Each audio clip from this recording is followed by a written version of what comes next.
नमस्कार मंडळी, श्री स्वामी समर्थ. तर बघा, आमच्या शेजारच्या ताई गावाकडे गेलत्या. त्यांनी ह्या बटाट्याच्या शेंगा दिल्यात वानवळा.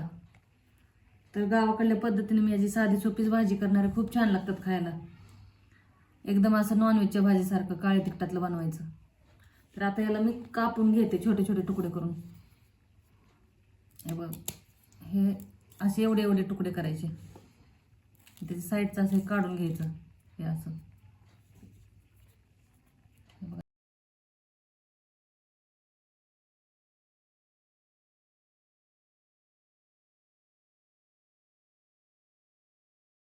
बघा, शक्यतो आहे ना कवळ्या शेंगा घ्यायच्या बघून. जास्त निबर शेंगा घेतला की मग त्याच्यामध्ये एक लेअर असते जाडवाली, कडक ती जास्त लागते. त्यामुळे खायला पण म्हणजे आवडत नाही. त्या भाजीमध्ये सगळं निघतं बाहेर त्याच्यातले लेअर. मग होता होईल तेवढं एकदम कवळ्या कवळ्या शेंगा घ्यायच्या. इथं माझं सगळं कट करून साफ करून झालेलं आहे शेंगा. आता गावरान लसूण सोलून घेते, जे की माझ्या आईने दिलेला आहे तिच्या शेतातला. आणि हा गावरान लसूण सोलायला अगदी सोपा आहे. हातावर नुसतं चोळून घेतलं तरी पण साफ होतं बघा. त्याच्यानंतर मी शेंगदाणे कुटून घेतले. शेंगदाणे पण शक्यतो होता होईल तेवढे बारीक कुटायचे, मग भाजी मिळून येते. बघा, ही उकळी छोटीशी दिसते पण खूप कामी येते. लाईट वगैरे नसली ना की मिक्सर लावता येत नाही ना, मग ह्याच्यामध्ये सगळ्या गोष्टी बारीक होतात. त्याच्यानंतर मी काय केलं, इथं शेंगा उकडून घ्यायच्यात, शिजवून घ्यायच्यात पूर्ण. त्यासाठी एक पातेले घेतले, त्याच्यात 1 चमचाभर मीठ टाकले आणि पूर्ण शेंगा त्यात टाकून अशा शिजवून घेतल्यात. अर्ध्या शिजवायच्या नाही, पूर्ण शिजवून घ्यायच्या. त्याच्यानंतर त्याच्यातलं पाणी ओतून द्यायचं आहे. गॅस फुलच ठेवायचा आहे, का तर मला जायचं आहे डब्बा द्यायला तुमच्या दाजींचा. तर बघा, आता माझी किती धावपळ आहे. मला पटकन स्वयंपाक बनवायचा आहे आणि त्यांना असतो रविवार. तर आमच्यासाठी भाजी बनवली आणि त्यांच्यासाठी खिचडी बनवायची, शाबू बनवायचा आहे. आता स्वयंपाक झाल्यानंतर शाबू बनवायचा, डब्बा भरायचा आणि त्यांना घेऊन एक 10 किलोमीटर तरी जायचं डब्बा घेऊन त्यांच्यासाठी. चला तर मग आता भाजी बनवायला घेऊया. ते शेंगातलं पाणी ओतायला जाऊस तर पातेलं करपून बसलं इकडं. मग पातेल्यामध्ये ना तेल टाकायचं, त्याच्यामध्ये जिरी लसूण टाकायचे. ते व्यवस्थित लाल झालं ना, त्याच्यानंतर आपलं घरगुती काळं तिखट टाकायचं, काळा मसाला गावाकडला. दुसऱ्या मसाल्यांची गरजच लागत नाही बघा, हे गावाकडलं काळं तिखट असलं की. त्याच्यानंतर उकडलेले शेंगा टाकायचे त्याच्यामध्ये. व्यवस्थित मिक्स करून घ्यायचं, गॅस बारीक करायचा.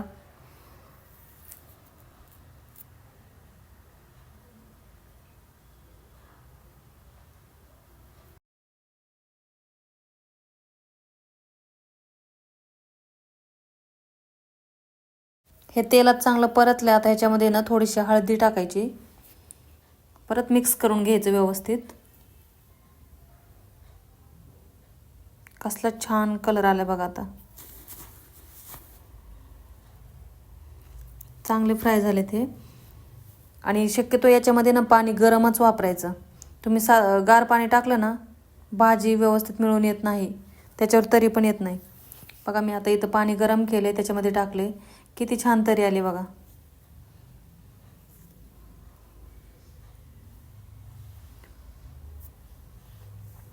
आता उकळीत कुटलेलं शेंगदाण्याचं कूट टाकायचं त्याच्यामध्ये.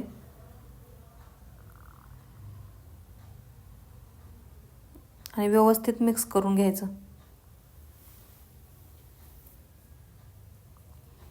आता याला 5-10 मिनटं असंच बारीक गॅसवर ठेवायचं. आणि आपण मीठ पहिलं शिजताना घातलेलं, त्याच्यामुळे थोडंसंच मीठ घालायचं वरून.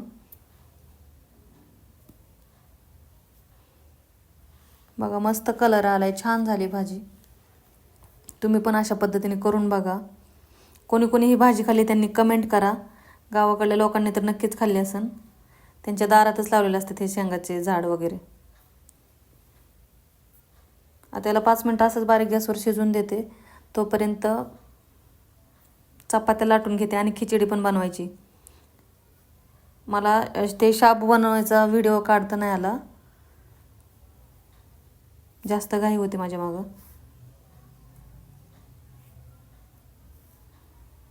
इथं माझं सगळं आवरून झालेलं आहे. तर चला, चालले डब्बा द्यायला मी. तर बघा, आमच्या पुण्यामध्ये ना बिबट्याचं भीती खूपच वाढलेली आहे. त्याच्यामुळे मी असं स्कार्फ बांधलेला आहे, कारण मला बिबट्या खाणारच नाही. त्याला वाटण आपल्याच बिरादरीतलं कोणतरी आहे. मग मी चालले डब्बा घेऊन, दारात गेले की रिक्षात बसले. BRT लांब आहे, बसने जायचं आहे मला. रिक्षात बसले, त्यांना रिक्षावाल्या काकांना पैसे दिले आणि नंतर चालत चालत BRT बस स्टॉपकडे गेले. तिथे गेल्यानंतर मला लगेच 5 मिनिटात बस भेटली. मला जिथं जायचं होतं तिथं बसमध्ये बसले. अजिबात गर्दी नव्हती बसला, का तर 5-5 मिनिटाला तिकडं बस आहेत, त्याच्यामुळे गर्दी काही एवढी नसते. एक 15-20 मिनिटात मी पोचते तिथं डबा द्या जागेवर. हे बघा बाहेर असं आहे वातावरण, नुसत्या बिल्डिंगी, एकदम स्टँडर्ड सोसायटी आहेत तिकडं. आता मी 2च मिनटात तिथं पोचते. तिथं उतरल्याच्या नंतर मी तुमच्या दाजींना कॉल केला की मी इथं पोचले. ते म्हणले मी एक 10-15 मिनटात येतोय. 10-15 मिनटं म्हणता म्हणता त्यांचा अर्धा तास गेला तिकडं. मी वाट बघत बसले. मला म्हणले तिथं BRT मध्येच बस, मोठं BRT तिथं बस स्टॉप.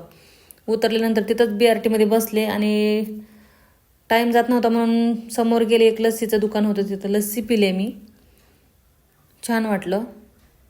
लगेच त्यांचा 2 मिनिटात कॉल आला की मी इथं येऊन थांबलोय, तू कुठं आहेस? मग मी 5 मिनिटात त्यांच्याकडे पोचले. ते म्हणले चला आता बस स्टॉपकडे जायची गरज नाही आहे, मी तुला सोडतो. मग मी पण म्हणलं चला तेवढंच फिरून होईन, असं तर कुठं जायला जमत नाही. गाडीमध्ये साईडला बसूनच एवढी भीती वाटते, तर चालवणाऱ्याला कसं होत असेल. बापरे, एवढी गर्दी. आणि 2 व्हीलरवाले तर अजिबात थांबत नाहीत, कुठून पण घुसणार. बघा समोरच मोठा चौक आहे आणि तिथं सारखंच गर्दी असते. इकडं बारीक सबवे आहे त्याच्या साईडला आणि ट्रॅफिक पोलीस तिथं उभा आहे. आता आम्हाला तिकडं त्या राईट साईडला जायचं आहे, तर आम्ही गेलो खाली करायच्या साईडला. बघा हे असा प्लॅन्ट असतो, जिथं की RMC प्लॅन्ट म्हणतात त्याला. आणि त्याच्यानंतर गाडी खाली झाल्यानंतर थोडंसं पुढं आले, झाडाखाली गाडी लावली. मला तिथं उतरायचं होतं म्हणून म्हणले जेवण करून तू डबा घेऊन जा, रिकामा होईन लगेच. मग त्यांना खिचडी, केळी, दही वगैरे सगळं आणले. त्यांनी सगळं फराळाचं खाऊन घेतलं. तोपर्यंत मी तिथंच बसले आणि त्याच्यानंतर मला तिथं सोडलं त्यांनी आणि ते गेले गाडी भरायला. तर कसा वाटला आजचा ब्लॉग नक्की कमेंट करा, शेअर करा आणि सबस्क्राईब करा. थँक्यू.